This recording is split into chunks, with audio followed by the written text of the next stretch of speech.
নমস্কার বন্ধুরা, আমি পারমিতা চলে এসেছি আবার একটি নতুন রেসিপি নিয়ে।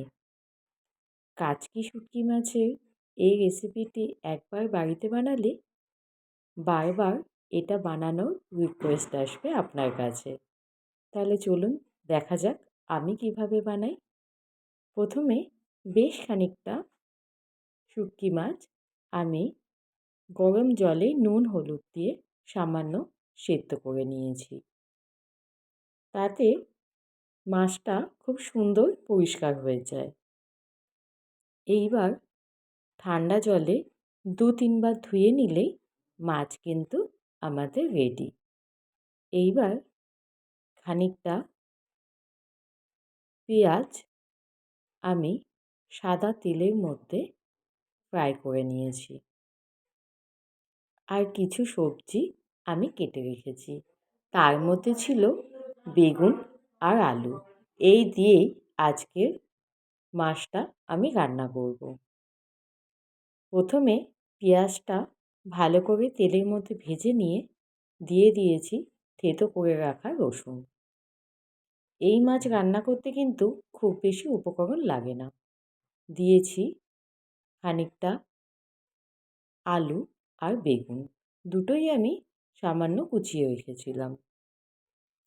ব্যাস খানিক নাড়াচাড়া করে এইবার এর মধ্যে দিয়ে দেব খানিকটা হলুদ আর ২ চামচ মতো নুন।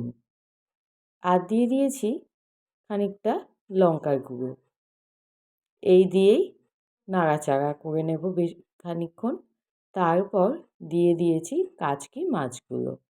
এই মাছটা কিন্তু আগে থেকে ভেজে নেওয়ার দরকার নেই। রান্না হতে খুব বেশি সময় লাগে না। গ্যাসটা কম আঁচে ঢাকা দিয়ে রান্না করলেই ১০-১৫ মিনিটেই রান্না হয়ে যায়। এই মাছ কিন্তু খেতে খুবই ভালো লাগে। যারা শুঁটকি মাছ প্রেমী আছেন তাদের তো কথাই নেই।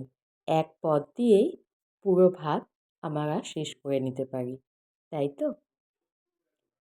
সকল বন্ধুদের জানাই অনেক ধন্যবাদ আমার চ্যানেলটি সাবস্ক্রাইব করার জন্য। আর নতুন বন্ধুদেরও স্বাগত আমার চ্যানেলে। আপনাদের কাছে অনুরোধ রইল চ্যানেলটি সাবস্ক্রাইব করে পাশে থাকার জন্য। তাহলে চলুন আবার রান্নায় ফেরা যাক। এখন কিন্তু আর কোনো বিশেষ কাজ নেই, শুধু নেড়ে-চেড়ে রান্নাটা সম্পূর্ণ করার পালা। এটা বেশ খানিকক্ষণ ঢাকা চাপা দিয়ে রান্না করলেই রান্নাটা রেডি হয়ে যাবে। দেখেছেন কেমন সুন্দর মন্ড হয়ে গেছে? রান্নাটা খেতেও কিন্তু খুব ভালো হয়েছিল। আর আমার তো শুঁটকি মাছ খেতে খুব ভালো লাগে। বলতে পারেন অন্যান্য মাংস, মাছের থেকেও বেশি প্রিয়। তাহলে আমার রান্না কিন্তু রেডি হয়ে গেছে। আপনারাও চাইলে ঠিক একইভাবে বাড়িতে বানিয়ে নিতে পারেন। খেতে কিন্তু খুবই সুন্দর হয়। আপনাদের অনেক ধন্যবাদ ধৈর্য ধরে আমার ভিডিওটি দেখার জন্য। আবার আপনাদের সাথে দেখা হবে অন্য কোনো ভিডিওতে। ভালো থাকুন, সুস্থ থাকুন আর আমার ভিডিও দেখতে থাকুন। নমস্কার।